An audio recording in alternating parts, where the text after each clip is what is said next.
Shalom, coming to the name of Yahweh, Ba'ashem Yahshai, Ba'ashem Rakakwadash. And pretty much,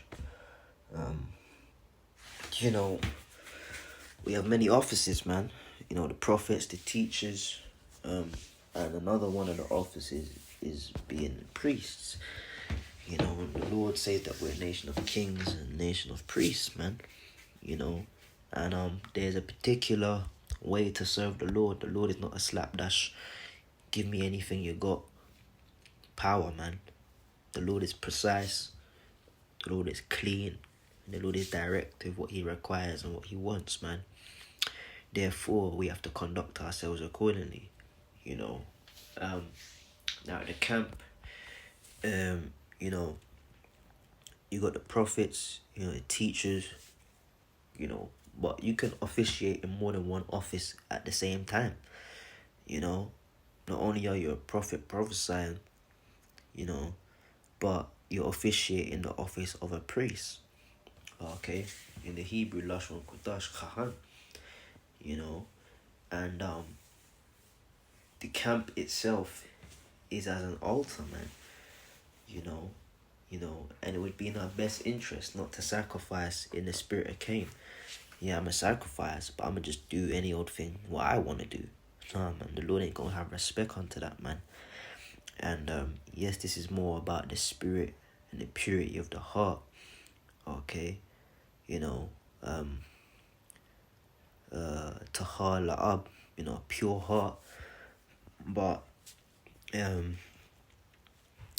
it applies somewhat on a lesser degree, but yet it still applies to our physical appearance, man. You know, we're to be presentable in the presence, in the spirit of the Lord.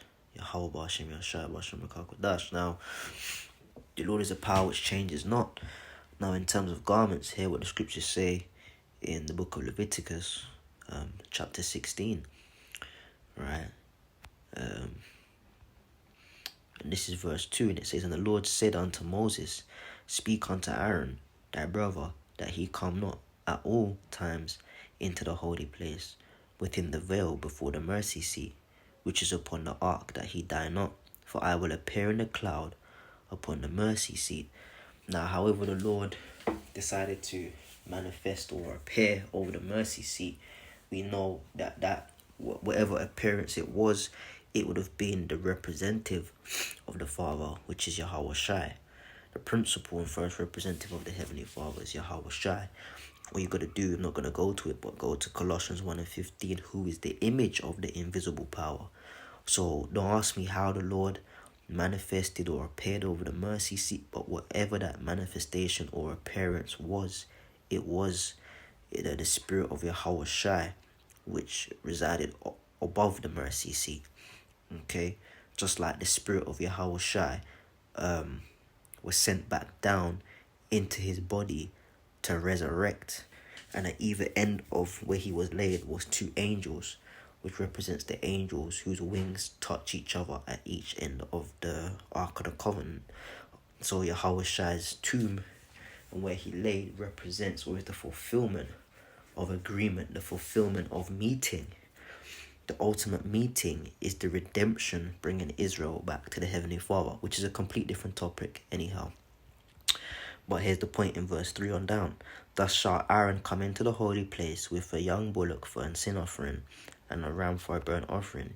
He shall put on the holy linen coat, and he shall have the linen breeches upon his flesh, and shall be girded with the linen girdle, and with the linen mitre shall he be attired.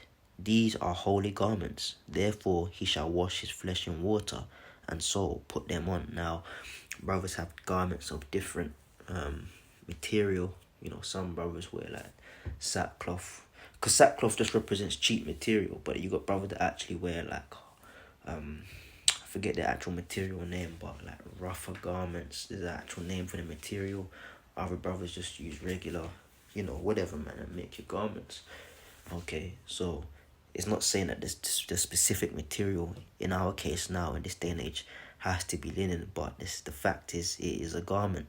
Okay, and every time we go to the camp, we come to the altar as if it were approaching the Holy of Holies, because Yahweh Shai said, I am in you and you in me.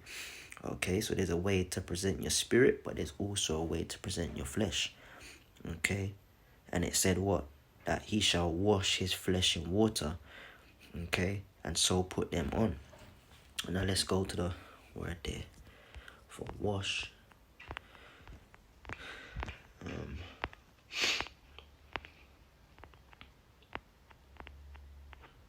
So like, yeah, wash.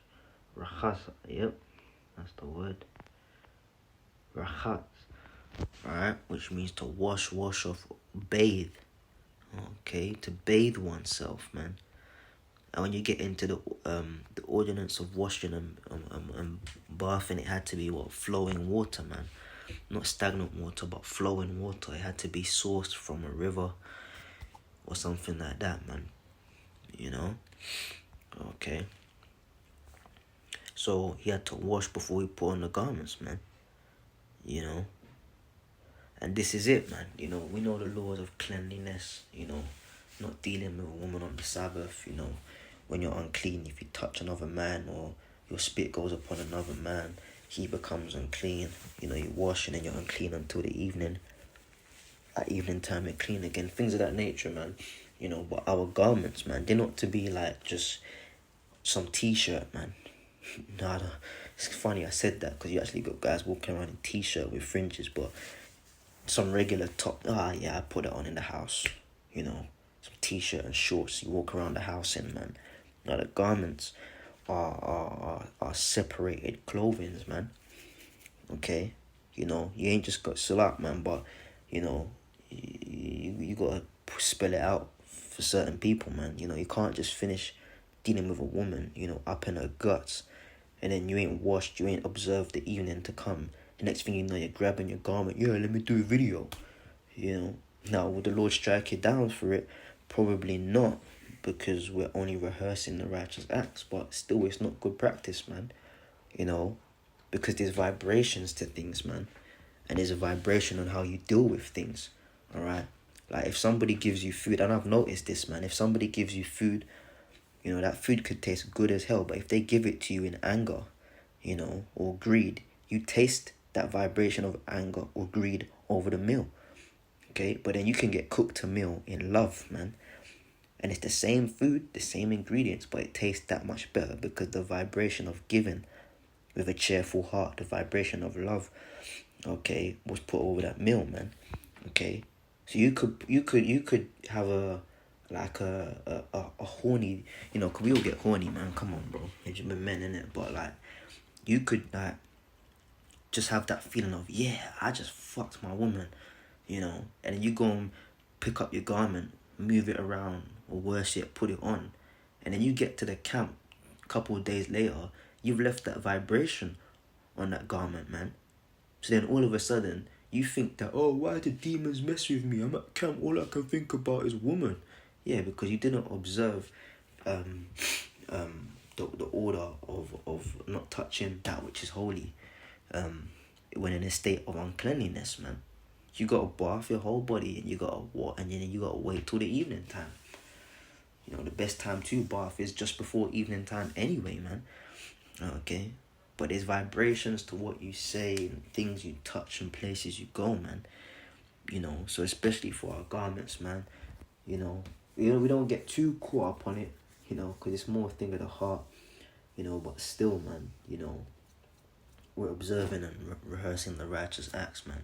You know, Aaron couldn't even put on certain garments till he had washed his body, you know, so these are just small things to keep in mind, man. You know, maintain purity, man, because you know, Satan likes dirt, Satan likes filth, and that's where demons thrive, man. So, you know, keep the holy things holy, which means separate and clean. Anyways, that I'm out, man. So now.